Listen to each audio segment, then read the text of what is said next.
At what age do women need sex the most? This is something that some people do wonder. Why does it seem that I'm with this girl, she's not usually in the mood, or maybe I'm with this particular one and she's so hyper, she needs it every time. Remember that this varies from women to women, okay? You might be noticing this in some women and you'll not notice it in some women. However, this is something that is the same across all board. Like, technically, most women are like this, okay? 15 to early 20s, women used to experience a surge in sexual desire due to hormonal changes. Estrogen and progesterone levels are very high at this period, contributing to a very high level of libido.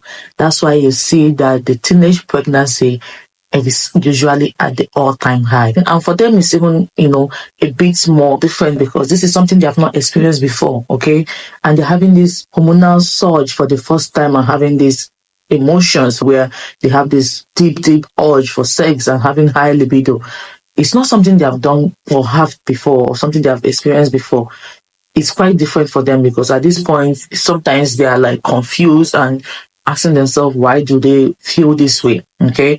This is the reason why teenage pregnancy is at the all-time high, because you see them, they want to experiment, they want to try everything under the sun. This is also the time that you find out they start disrespecting their parents because they feel like, oh, that thing that you guys do, I also know it now. They want to experiment, they don't listen to their parents, they just want to be out there, do every sexual activity that they can come up with in their head. And this is why parents are being advised, hey, take care of your teenage daughters. Take care of your teenage children, not just your daughters. Take care of your teenagers, okay? This is the time to guide them loads and loads of sex education that you should have done way before this time, right? So that at this point, it will be more easier for both of you to navigate it, okay? Be open to having communication with them. Be open to giving them more and more advice. Be open to trying them close to you. Yes, it's not easy to bring teenagers close to you or make them to open up to you, but it depends on the foundation that you have laid. Very important, because you do not come on the person's 13th birthday and you start telling the person, oh, we need to talk more, we need to communicate more. You should have built this thing over the years, right from when they were kids, that they see you as that person they can come to when they are passing through stuff. Yes, sometimes you allow them to go through it, but they also know that, hey, when I can't, my parents is the person that will talk to me, judgment-free conversation most of the time, and they will begin to trust you and begin to come closer to you. So yes, 15 to early 20s, then their parents are also the ones footing all their bills, paying their school fees. What are you thinking? What are you needing money for? Do you get what I mean? Your parents is paying your school fees. You don't have anything that is bothering you. So that is like, okay, that's the only thing that is bothering you. And then they go to explore. They're not thinking of housework. They're not thinking of what to eat. They're not thinking of babies to feed. Nothing. Whereas women in their late 20s have reached a stable level in their sexual life. At this point, they have a clearer sexual identity and desire. At this point, you're thinking of your grades in school. You're thinking of, hey, will my parents be able to foot my bills? Some of them are already working, paying their bills by themselves. Now you're thinking of household. How do I sort out my bills? How do I further my education?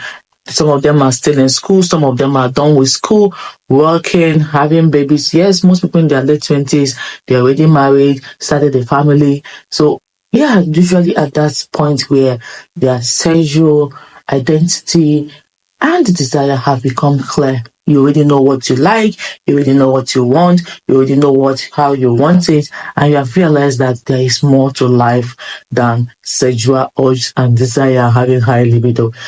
Remember, this varies from women to women. I'm not saying at this point they no longer have high libido or sexual urge. I'm saying at this point it's more stabilized. It's not all about, hey, let me experience everything I see.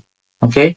It's more about, I'm more settled in what I want, and I have a clearer vision of what I want sexually. Women in their midlife. At this point, they have reached menopause and also experience high surge of hormonal level. They also experience the same rise in estrogen level and progesterone level, contributing to a high level of sexual urge. Yeah, that is the period where you hear people say their vagina has become matured, a more matured vagina, because at this point, they are at the full bloom. The frontal lobe is over matured at this point.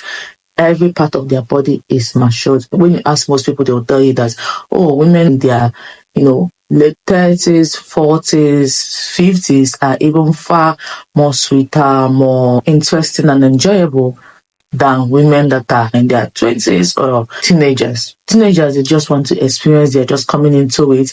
But a matured woman already knows what she wants, right? And her body is matured.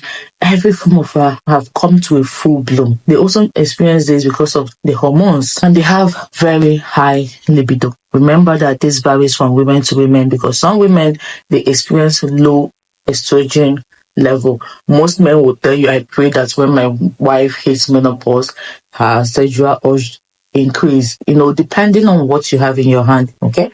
Some people are like, oh, this woman has always had a good pace. I don't want it to get more increase when she hits menopause. These are the two age range that you discover that women need sex the most.